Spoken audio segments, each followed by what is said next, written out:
What's going on, everybody? Welcome to episode 5 of the Soul Surplus podcast. I am your host, Wes Pendleton, along with my co-host, John Smythe. How you doing, John? Chilling, man. How are you? I am well.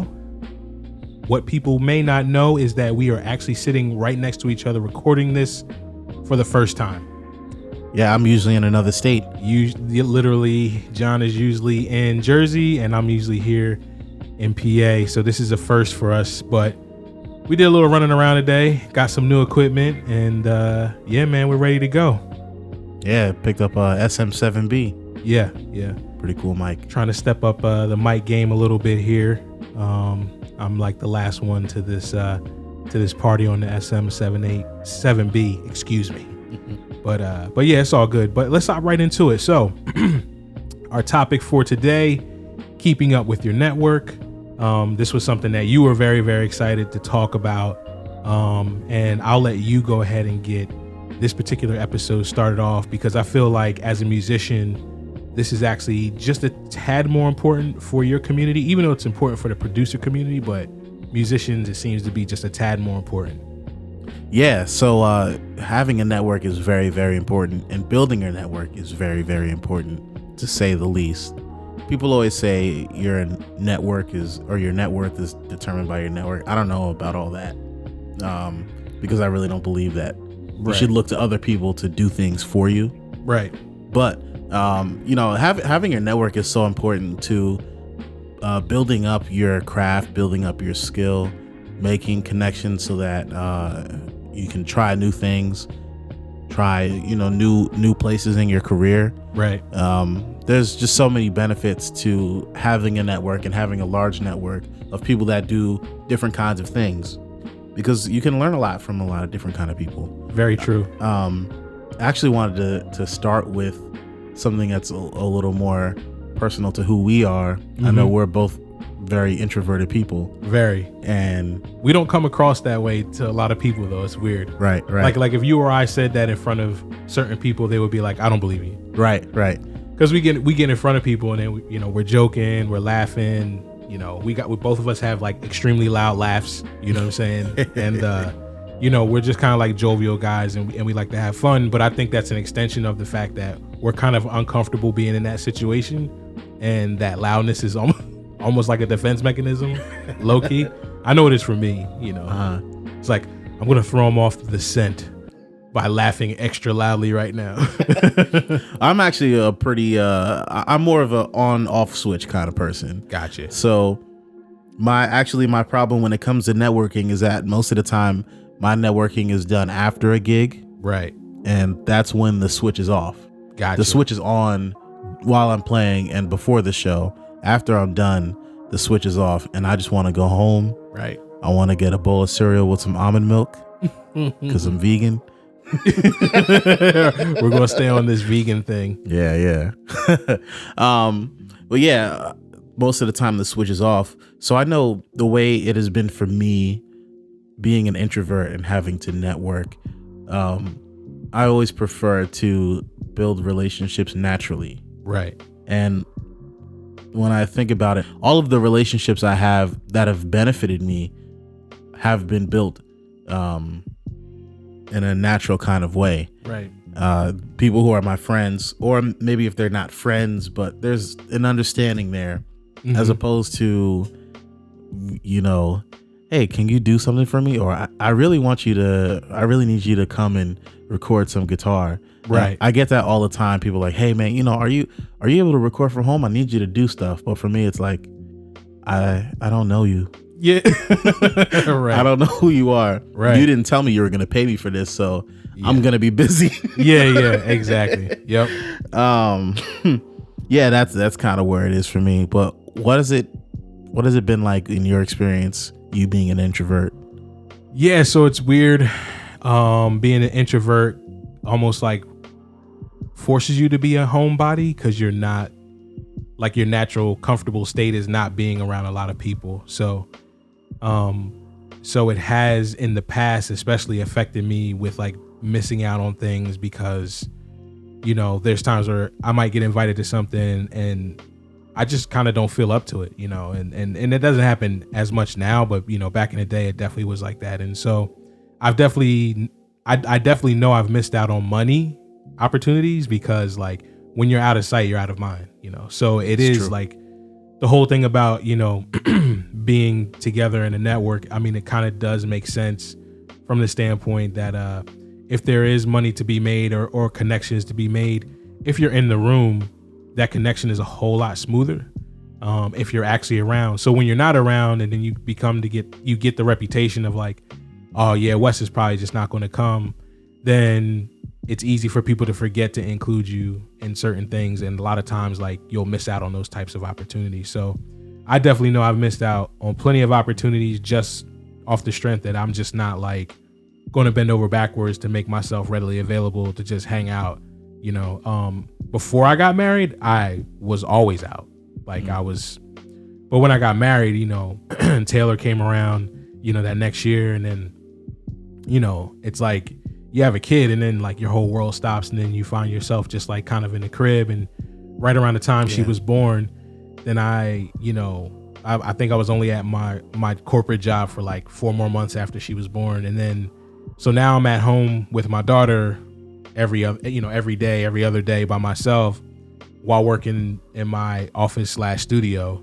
And so I can't go anywhere with Taylor because she's a baby, you know? So it was just one of those things that kind of happened naturally, but it kind of like, there has always been a part of me that's not really been too keen on finding myself like in an atmosphere where there's like mad people. That's just not me.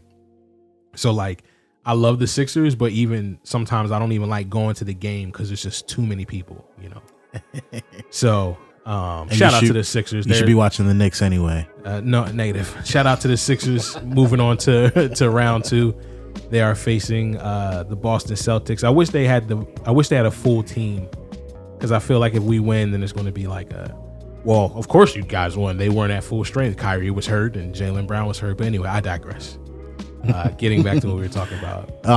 But it's funny though. I've actually used out of sight, out of mind in a way to benefit myself in getting out of certain scenes that I did not want to be in. There's certain music scenes where I just kind of, before you know it, I'm not around, you know? Right. And that kind of thing has actually hurt me as well. But again, with gigging, there's really no guaranteed money.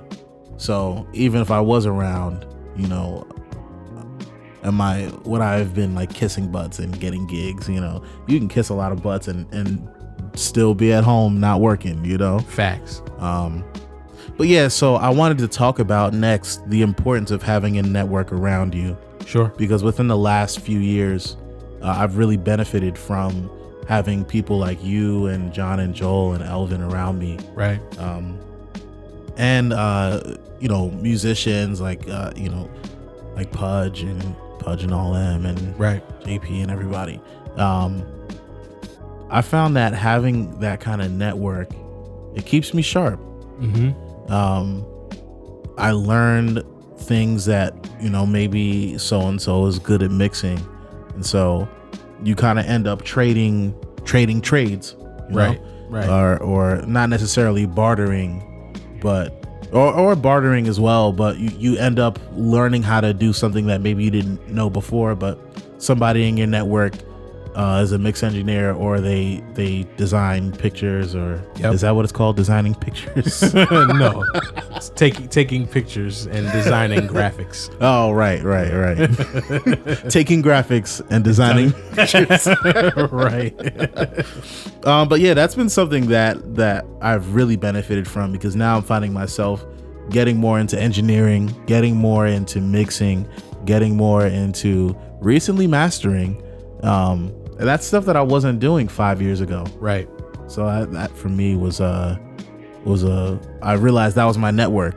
Exactly. I'm doing things that people around me doing sample packs, you know? Yep. So have you found yourself doing that same thing, or what benefits have you found, or have you gained from having a network around you? Well, that's like the best thing about Soul Surplus is that it's the first time that I've genuinely had a network around me, because everything I've tried to do in the past, I've always tried to do by myself.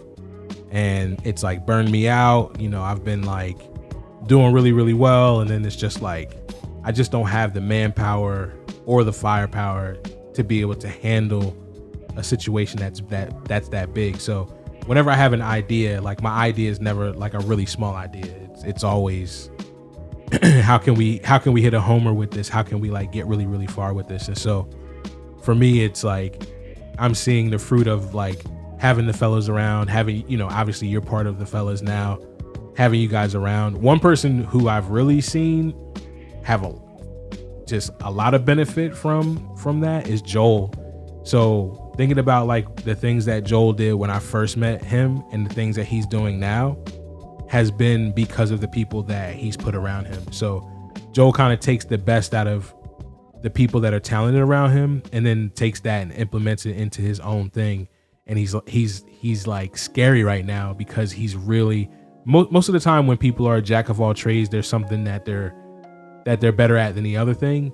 Slowly but surely, he's becoming just as good across the board with everything that he's putting his hands to. And I honestly don't think that he would, I mean, Joel is a meticulous guy, so he probably would have been able to arrive there eventually, but I think he got there a lot faster because of the people that he surrounded himself with. And it's scary to see like what that can actually do for you and how beneficial it can be for you, especially in the long run. Yeah, one thing people don't know about Joel is that Joel is an engineer, but he's also literally an engineer. Yeah. Like finished school.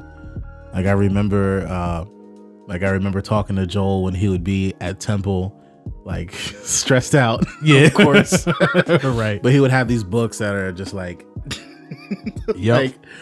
like, is that a weight for a swing set, or is that a book for class? So I think what you were alluding to was the danger of being isolated. Yep. Being isolated, man, I know what it's like, and I've kind of been on both sides of it. I feel like when you're doing your own thing, it's cool because you don't have to worry about anybody else. Again, we're both introverts. Right. I don't want to have to think about anybody else. I can do it myself. Yep. You know, I can do it better. I can do it how I want to do it now. Exactly. Which is good. And you should still strive to do things and learn how to do things yourself. Right. But I don't think it's that you will get ridiculed when you're isolated, but it's sort of something to look at. You become like, oh, that's so-and-so over there. Yep. He's doing his thing. And out in the gigging world, being in a scene is really important because that's how you get gigs. It's how you make money. Yep. That's you connect with people, and you need other people to gig, honestly. Exactly. Unless you're going to be doing your own shows by yourself with an acoustic guitar, you're going to need to find a band, or somebody's going to need you to sub. And if you become a guy who's just really isolated, you're doing your own thing, you know, there's a lot of things that you're going to miss out on. Like you said, you're going to miss out on money. You're going to miss out on meeting cool people. Yep. Yeah. I think it's something that people need to realize. I needed to realize. Yeah. It's also interesting too how, you know, you were talking about that it's appearances. You would think that appearances are, especially in today's society, appearances are only a big thing via like social media. So, you know, you hear about people that are like, I think there was this person that was losing, like they lost $100,000 because they were trying to go viral on Instagram. So they were spending money on Supreme and all this dumb stuff to kind of like have this appearance of like that they're more than they are. But the interesting thing is, so we normally think about it in that way, but it's interesting to see how all along guys like you and me know, coming from the musician world, like appearances and dudes showing up at certain things or like trying to be associated with certain people can also be a sham too. Right. And oh Lord, is it? Yeah. And actually low key showing up too much starts to make you become like a herb. Right. Yeah. So it's like even from the standpoint of being able to connect with people and to be able to show up, I still think that you have to have like a nice pattern, so to say, or you don't want to just, if you're showing up to any and everything and every time you're there, it's like, oh yeah, I know the drummer, and it's just like, but you don't know the drummer, right? You know, right. You know what I'm saying? So I do think like there are some negative connotations to certain types of networking. Like just like you could do too much online, you could do too much in person too. Right. You know what I'm saying? Yeah, I knew an artist, of course I'm not going to say their name, but after a while we would see him, and it's not like we would go out all the time as a group that I play with, but we would see him all of the time, and he was a very talented, amazing artist actually. But it started to feel like, why would I go out and see this guy if he's completely accessible? I'm not gonna see him today. I'll probably just see him on something else, Exactly. like he'll probably be at wherever, so yeah, it's funny that being out too much was kind of the thing that made me draw back. Yep. Because it's not even like I was always out, but I would look at the people who are always out and I would think, yo, you're doing all this work just to wait on a call from somebody. Exactly. Yep. And that's not what I'm about. Exactly. Personally. So it's crazy because it's like on one hand you have the importance of having a network, and then on the other hand you have the dangers of being isolated. But I think that there's a balance in those things, right? Because being fake doesn't translate in any medium, whether in person or online. Facts. And the thing that I love that you pointed directly to when we first started talking was the fact that everything that you've been able to, us even working together, being on this podcast, all of this has come organically. Right. Like we didn't force this. Like this was something that naturally happened. And that's why when the team came together, like we haven't had any turmoil. We haven't had any issues. Nobody's arguing. There's no like, nobody's out here acting like the big chief or, you know what I'm saying, the big, with the big ego and the big head and stuff like that. And there's like a genuine camaraderie. Like you and Joel have a nice little back and forth that you guys do and create sample packs, but it's all absolutely. But it's all love. You know what I'm saying? Right. It's like, you get better at what you do. This makes me better at what I do.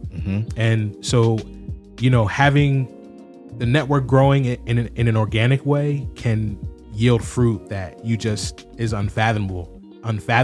Yeah, I've always wanted people to know that the reason why these packs come out the way they do, and the reason why we've really just been elevating, which actually this week there's a new pack coming out, something that's very different. Yep. From anything you guys have heard from Soul Surplus. But anyway, the reason why they keep elevating and they keep getting better is because, like Wes said, me and Joel have this sort of friendly competition, and everything that I've heard from Joel, probably everything I've ever heard from Joel, has been at a level where it's made me think, man, like, I need to step my game up. Like I need to make sure I'm mixing everything right. I need to make sure, and now working with Soul Surplus, I'm listening to these packs, like just this 1993 pack that just came out. Like, man, Joel is very consistent. It's this great, like, you're not going to get me out of the paint. Both of you guys are saying that every week. Yeah. in your own special way. That's what you're saying to each other. But it's amazing how much I text you guys every week, like, how are you getting better? Because I'm waiting for the inevitable, like, I've already heard this, and where I'm going to have to step in and be like, all right, guys, like, we've made like 2 or 3 packs and they kind of sound just like this other pack. Like it's time to change it up, Yeah. But that hasn't happened. That hasn't happened at all, and I'm just dumbfounded by the fact that you guys are able to do it so well. It's just crazy. But we say all that to say that doesn't happen if it's on some, yo man, let's work together, like, because you could do this and I can do this, and like, we put our things together. If something is not real, it's just not going to be real. Right. It doesn't matter how good it looks on paper. if it's not genuine and it's not real, people are going to be able to sniff out that the fact that network or that connection is a sham, you know.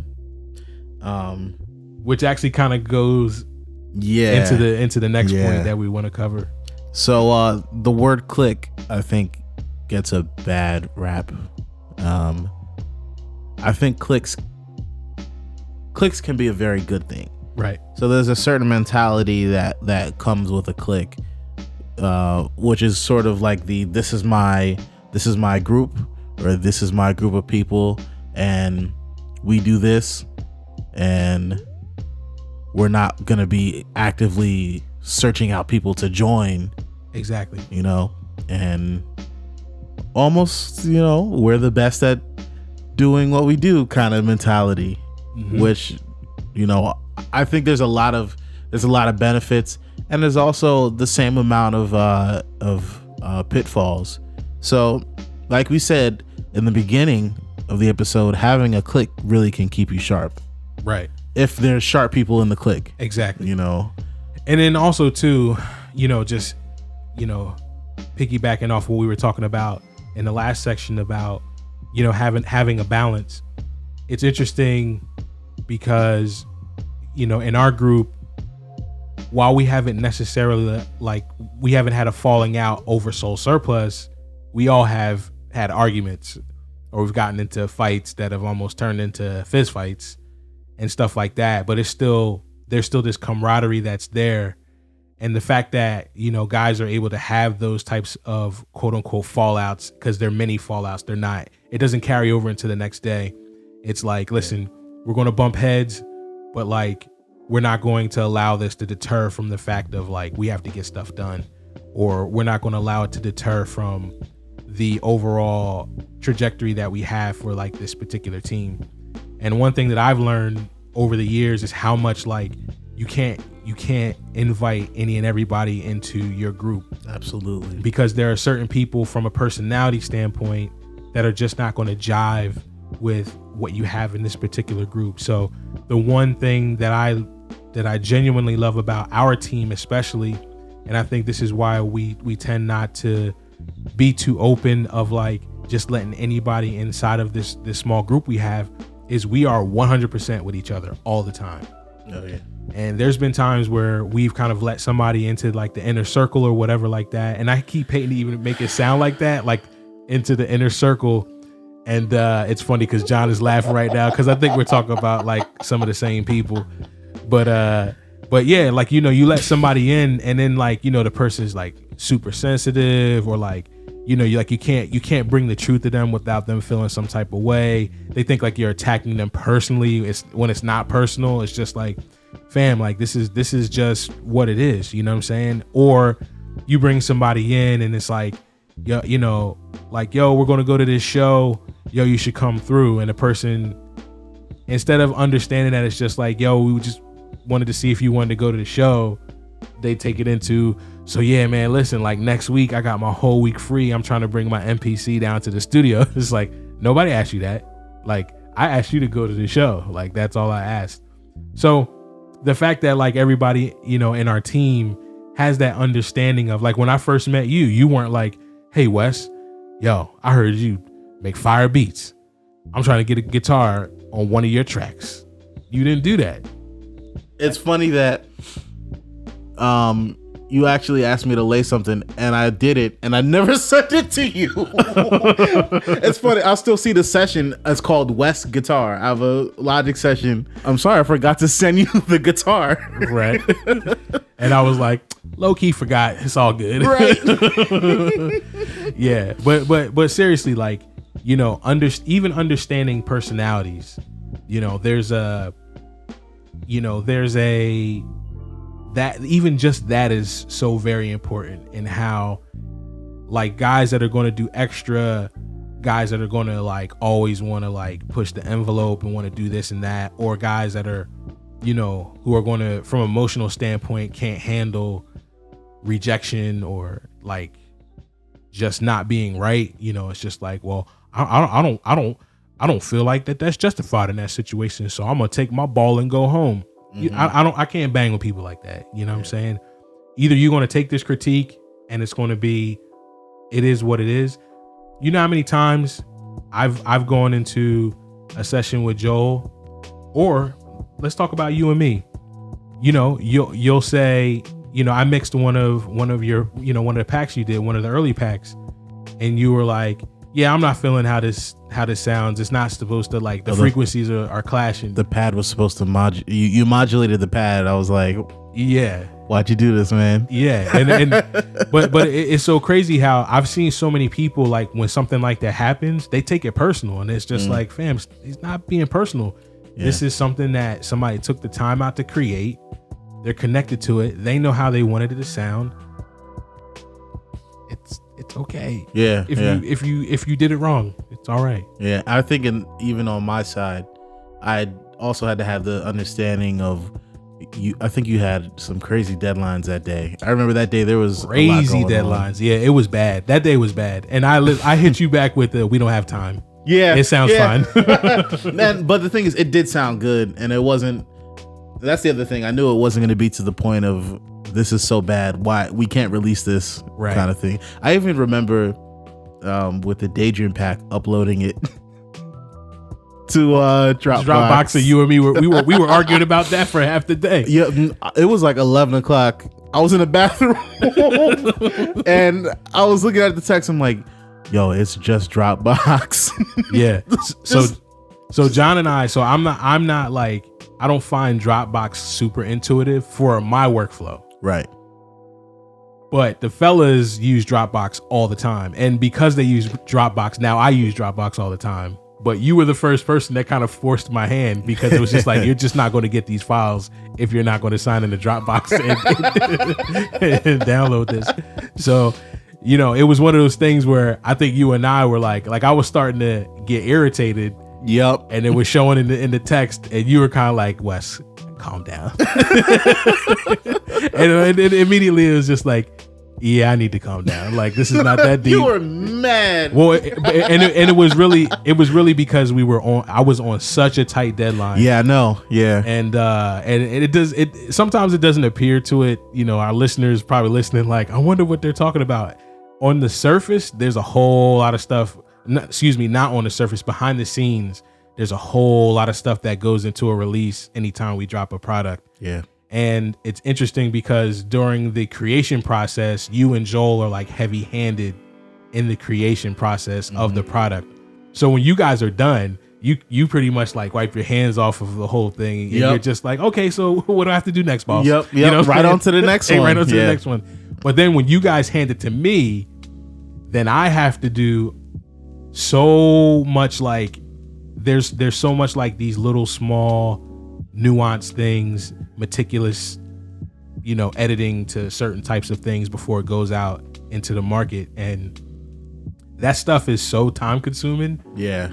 And for any release that we put out, I would say for myself it's a solid 15 hours really worth of work for every project. So you're talking about basically 2 days worth of 2 full days worth of work just to put out, you know, a project. And so it's interesting because sometimes I can try to squeeze that into like 9 hours. Yeah.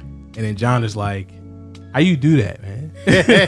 You know, but it's, you know, we have some systems and things set up. Anyway, I don't want to get off on a tangent. You do a great job though. Thank you, bro. Thank you. Yeah. But you know, we say all that to say, like, even in that particular thing, that was hilarious. Yeah. Because you were just like, I was like, can you put these in Google Drive? And you were like, yeah, that's not going to happen. It's late. I already uploaded them. All you have to do is just do it this way and it should work just fine. You know, and I was like, well, it's not working for me. And then you're like, well, it's working for Joel, so it should work for you. I did say that. So, oh man. So, but no, it's good stuff. But again, that type of conversation, and for that to happen just in that little period of time, and then after that was done and we moved on, it was over. Like there were no hard feelings on either side. It was what it was. And we got the product out and everybody loved it. So which was the end all be all, man. So it's interesting because, you know, I know like we've been accused negatively of having, you know, cliques and stuff like that. And anytime somebody says that to me, I'm always like, well, I mean, it is kind of a clique. Like, what do you want me to say? Like, are you mad because you're not part of it? I mean, yeah, I'll tell you this. As someone who is an introvert, whenever it comes to cliques, I can always kind of sniff out which ones are the like sort of negative kind of cliques. Right. And for me to be a part of this, I would not have joined it if you guys didn't check out as decent people. Right. You know, that's just something that I can't do. Facts. But yeah, I did want to get into these 3 tips to building meaningful connections. Sure. So the first one, this is actually my favorite: be a giver and not a taker. Again, it goes to meeting somebody and they say, hey, I need you to record guitar. Are you able to record guitar? And it's like, I don't know you. I don't know who you are. I don't feel obligated to do anything for you. Yep. For me, when I meet somebody and I'm really interested in networking with them or working with them in whatever way, I always think, all right, what can I offer this person? What can I do for them that will benefit them? And it's not, it is in an effort to work with them, but it's not in an effort to get something from them. You're not being a manipulative. Exactly. Right. Exactly. Yeah. And I think that is the best way to get connected with somebody, because everybody likes to get stuff, you know, straight free up stuff. Like, yeah. I mean, look at us. You know, we're a business, we're a brand. We sell products on a weekly basis, and we don't survive unless we have patrons that pay us for our products. Right. But at the same time, we can't always come out with our hand out, continually asking people for money. And so one of the joys that, you know, you've even experienced with doing the guitar lesson, that's right in your wheelhouse. So you're sharing that knowledge on something that is not readily available to everybody. Right. And we were able to just give that to our supporters and to, you know, to the people who buy our products. And there was so much great feedback for that. And so for us, it's like, that's such a, all right, cool. So now we know that if we continue to give, this is just going to make our followers and our customers that much more happy to give back when it comes time for them to purchase a product, you know? And so like, even, you know, the more I even do this, the more I realize how much of a give and take it is. So it's like, you know, customers come to us for the product and they give of their money, because that's literally what they're doing. They're giving of their money, because we're not taking their money. They are voluntarily giving their money to us for services rendered, you know, via a product.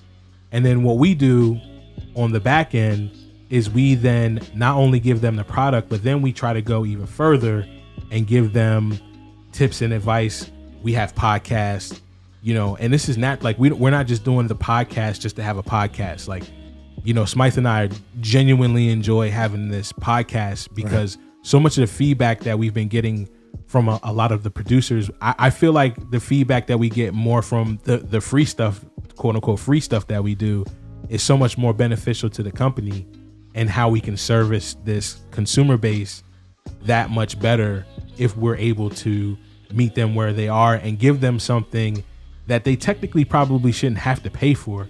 You know, knowledge is like, to charge people for knowledge in 2018 is kind of like, now obviously there's going to be certain things that are like insider talk or whatever. Sometimes you're going to have to get paid for that knowledge. Like I teach a class, I get paid to teach the class. Right. You're a teacher, as a guitar teacher, you get paid to teach guitar, and you should get paid to do that. Mm-hmm. But there's small things like today we released somebody reached out to us on YouTube and left a comment about using stock plugins for audio tuning in Logic. And so I hit John up and I was just like, this is a great opportunity for us to be able to create content. So I could have easily just answered the question for that guy, that gentleman, that supporter. I could have just answered that in the YouTube comment section and it could have been over and done with, and he would have walked away just fine. Yeah. But then I started thinking, how many other people who buy our products or don't buy our products. They just love the brand because of what we're able to give them, because we appreciate those guys too that may not ever buy anything, but they give us mad spins on YouTube or they listen to our music. Like, they're just as important as the people who buy our stuff, you know? Right. It's true. But I'm pretty sure that he's not the only person that is thinking that specific thing or probably has that same question. Yeah. So let's create some content around that, something that can live on way longer and can touch way more people than just, you know, replying to him. But that's our way of being able to give back. And we don't expect anything in return from that except for maybe people's attention. Right, you know? right, yeah. So, well said. Yeah, man. So, just a word of thought. When you're in a position to be able to help somebody, you can always smell out when somebody's asking you something because they want something in return. It's very easy to sniff out. So don't be that guy. Don't come to me saying, you know, don't come to me bearing gifts and saying, hey man, I love what you guys are doing, man. You guys are killing it. And yo, man, it's just crazy to see. Well, listen, man, I got this thing happening, man, and I need y'all. You know what I'm saying? I hate that. I can't stand that. And you know, I can, you know, you're the same way. We all can smell those things a mile away. And so we'll be cordial and we'll say, oh man, you know, we appreciate it. We'll get back to you. But as soon as we walk away, it's just like, I'm never calling that guy. Yeah. You know, so just don't be that guy, man. If you're going to give. If you can't give, be honest and just say that you can't at this moment. Yeah. It's funny. The most random one I got was actually last Sunday. I was in Philly. I was on Broad Street, and you know, like when you're in the city, you're gonna encounter a lot of people. Right. I have my bass on my back. I just finished a gig. Right. And this guy says, "You in a band?" And so, I honestly forgot if I was in a band or not, because I'm like, oh, it's kind of a band, not really. So I gave him like a hesitant answer. I was like, yeah, kinda. But anyway, so he basically ends up giving me this card, and it's an artist that he's managing. And he said, you know, there's always some qualifier. They were on American Idol season 1. Yeah, they have 250,000 followers on Twitter. Right. Yeah, I hear that one a lot. And he wanted me to know he didn't even want me to know. He wanted me to check out the website. So the artist didn't have a band. So he wanted me to play with this artist. Yeah. And he gave me his card, and I got in my car, and I put the business cards right next to the left passenger wheel. Like, I put it outside of my car and drove off. Like, I remember I put it like right underneath the wheel, just like conspicuously. And as you were driving off, it's all in the rearview mirror. You're like, oh no, the card. Exactly. Yeah. I mean, there's a way, and it's interesting. We're not saying that you can't ask somebody for help, or Right. you know, that you can't approach somebody and say, you know, I really love what you guys are doing. Like, I wonder if there's something that we can do together, you know, to be able to possibly work. There's nothing wrong with that. That's actually networking, like, to be able to, but like, Right. Don't go into that conversation by asking for something or saying like, you know, I really want to work with you. Like, don't do that. You know, Yeah. Go into it, you know, with the intent of bringing more value to the other person than that person can give to you. That's kind of like a rule of thumb, man. So I want to get into the second tip, which is discerning friendship and professional relationships and learning each of their boundaries. So, and again, you were kind of getting at this with what you just said, Wes. But I will say that I do consider you and John and Joel and everybody else, you guys are brothers to me. Right. And there are certain boundaries that we have in brotherhood, the same way there's certain boundaries that we have in our working relationships together. Yep. So one of those boundaries I consider, this is actually something I learned before Soul Surplus. You know, I met John a few years ago, and me and him actually had a pretty crazy argument. I think it was probably the first and only argument I was kind of wilding out. I was a little I was a little slick with the words. Not even slick. I was just aggressive. Yeah, and John is not the one. John will get with you with the quickness. Like he's not a timid guy by any stretch of the imagination. Like he'll let you know. I learned that real quick. Like when we all first met, I said something kind of slick and kind of funny, and he kind of came right back at me and kind of moved forward towards me when he said it. So I was just like, yeah. It's my kind of guy right here. Right. You gotta love him, man. And and what that really taught me was that there's certain things, like there's just certain things that are appropriate in the workplace, and there's certain things that are appropriate when you have a working relationship with someone, right? And you, of course, you shouldn't break either, but you know, you can't. I couldn't just be like, well, you know, even if I don't get this done today, or even if I'm like slacking off, like Wes is my brother, like he'll understand, you know. Yeah. Unless like I'm dying or something. Exactly. Then I would pray that you understand. Exactly. Because most of the time I'm not going to understand. Right. If you are slacking off, will be the first one to tell you knock it off and get back to work. Right. Because I've kind of like done that to each and every one of you. Yeah. So guys, like, where are we on such and such? Oh yeah, man, I'm about to go play ball. Yeah. So like, Pete, I'm gonna need you to not go play ball, and I need you to finish this right now. Thanks. Yeah. And I think even it's sort of like the "what are we" conversation that you have with you know, your significant other. Yeah. Well, hopefully, if you're asking if someone is asking what are we, like they may not. Yeah. You get what I'm trying to say. Yeah. But yeah, you have to know what kind of relationship you have with somebody, and what things are appropriate to do, and that even helps when maybe you do need to ask for something. Yep. Because let's say like me and you just weren't that close at all, and I'm like, yo, I need you to can you mix this whatever blah blah blah for me, or can you do this? And for me, I might feel like, yeah, Wes is my bro. This happens so much in the musician world. This is so funny. It's like, yo, yeah, my bro so and so is gonna be on the gig with me. You know, it's gonna be crazy. Right. And then you might look on whoever their bro is, you look on their Instagram, and it's like, oh, that person is not gonna be at that event tonight. Exactly. they Instagram story and they're at home like with their daughter or something. Yes. Eating Cocoa Puffs. Right. Exactly. But I say that to say that you have to know what kind of relationships you have with people. Very true. Very true. You know, there's even like I even on like social media.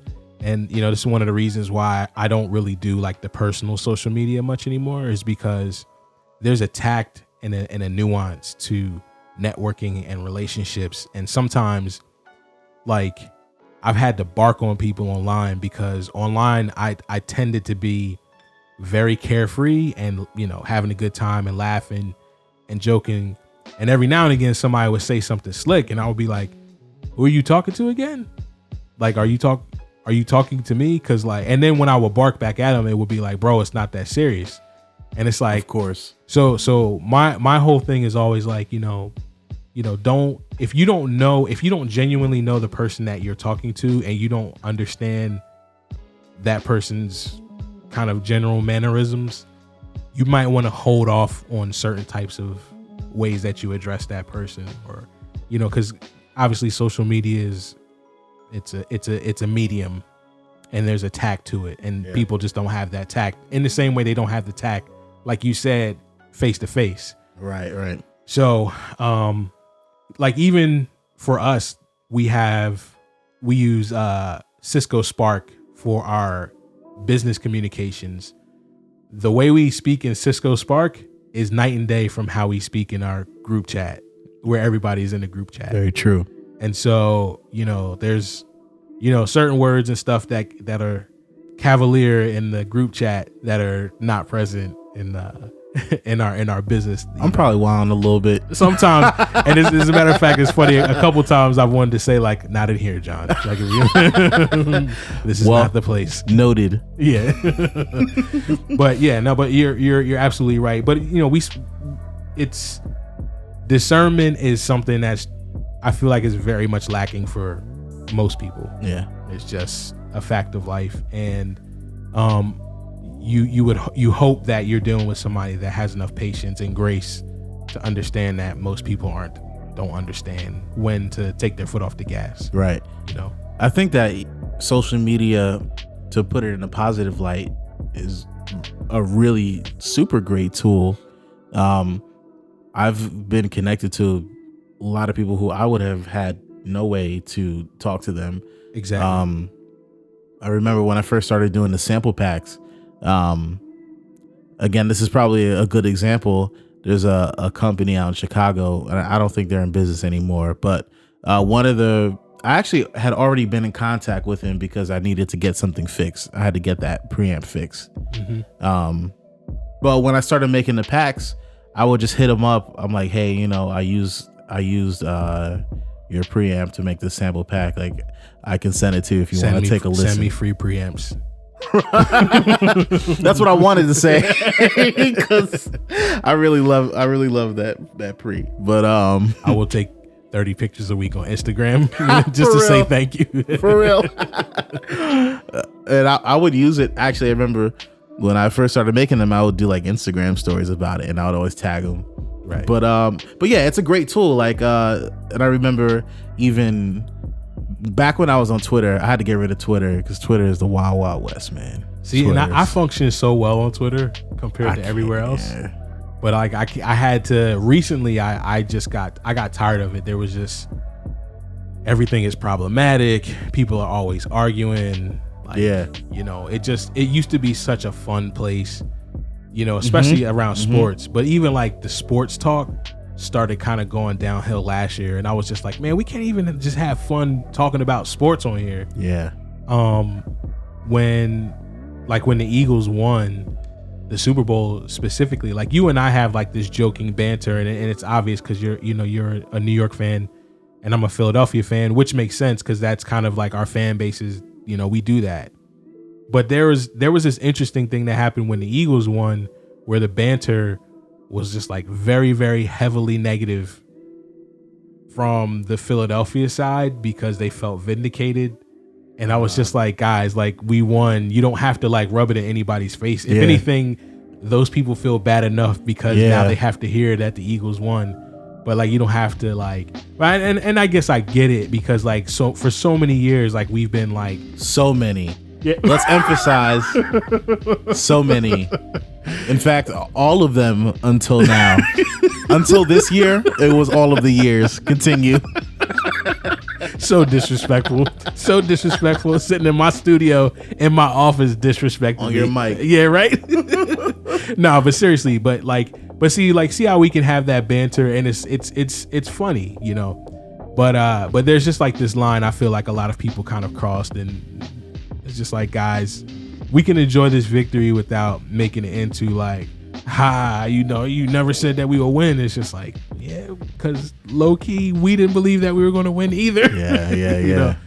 But anyway, I don't want to get off on a tangent about Twitter. But I think you were actually speaking. Yeah. No, but that's good. I apologize, listeners. I completely hijacked that part.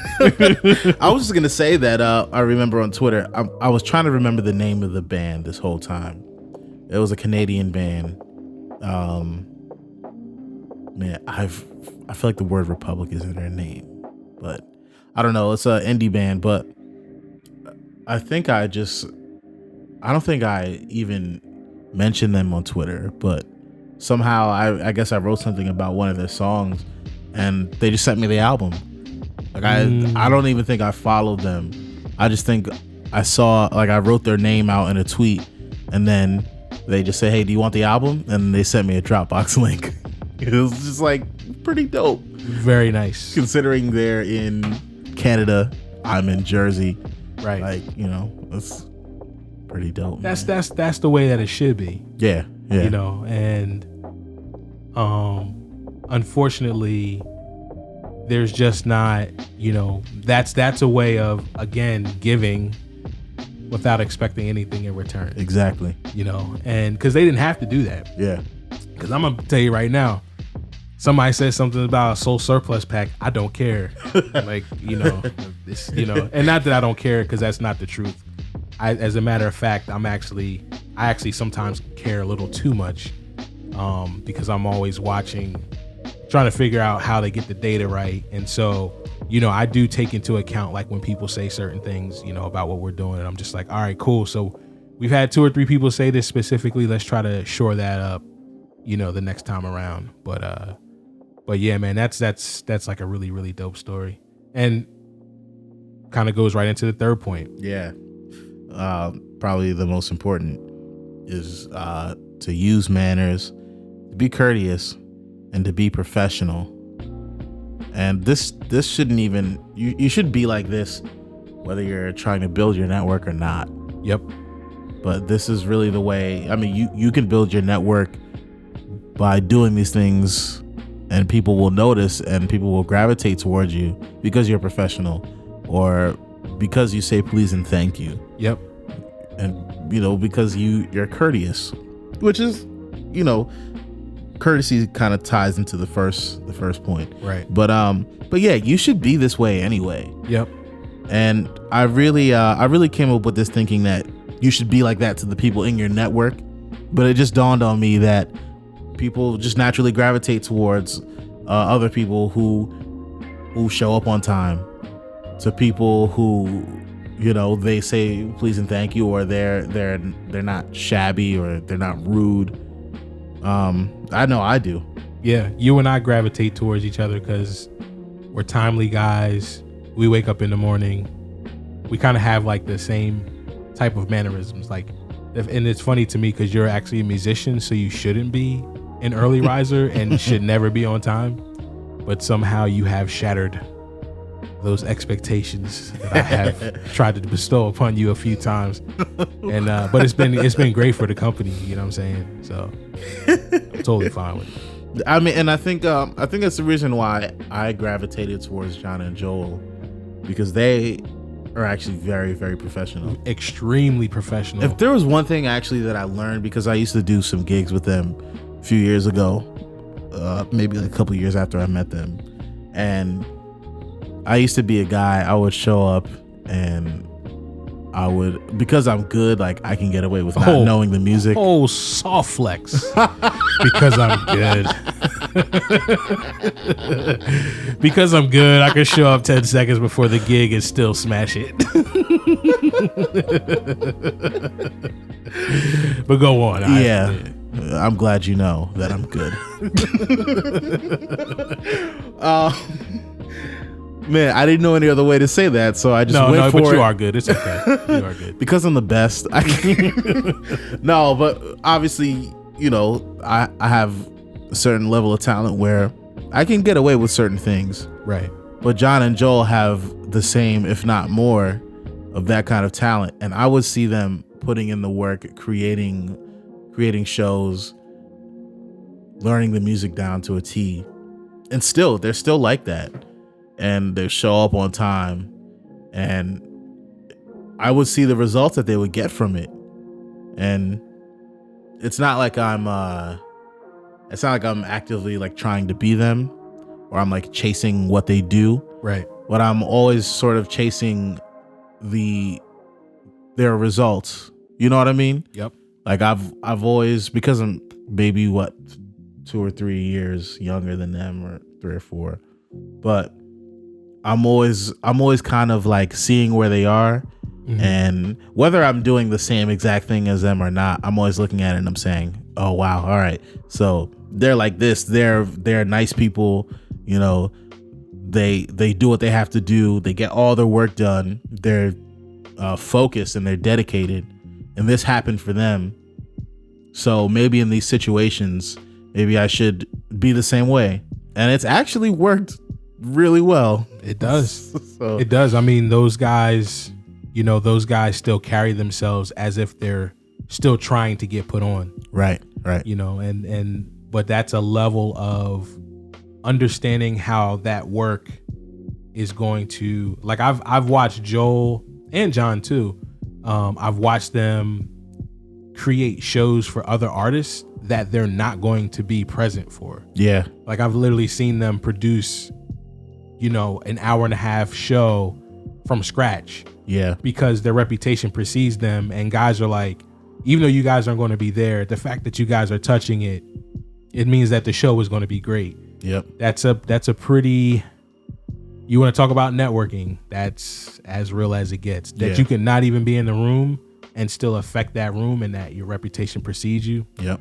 You can't buy that, man. Yeah. So, well, this has just been a great conversation. I definitely think that we can take these points and apply them to both face-to-face type of, I don't want to say confrontations, but face-to-face networking, person-to-person networking, as well as social networking, via mobile device or what have you.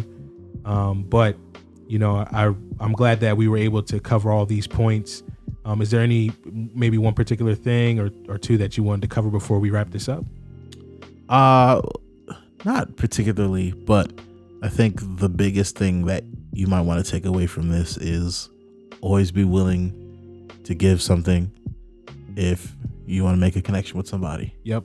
And give without expecting anything in return. Without expecting anything. Yep. Because it makes a much bigger impact if you give without expecting anything in return. We are truly, we can't go into specifics on the podcast, but we have developed a mini relationship because we've given and helped people out without expecting anything in return. Mm-hmm. That has helped us so much as a company. It's insane, some of the connections that we've been able to make. And I just got to imagine that we got to keep on going this direction, John. Absolutely. Yeah. Well, that's all for this week. Be sure to follow us on iTunes and as well as SoundCloud, and head over to the store, catch up on all of our latest blog posts. If you've missed out on any of the past podcast episodes, you can catch up on those as well at soulsurplus.com. But with that being said, we'll see you guys next week, and have a good week. Peace.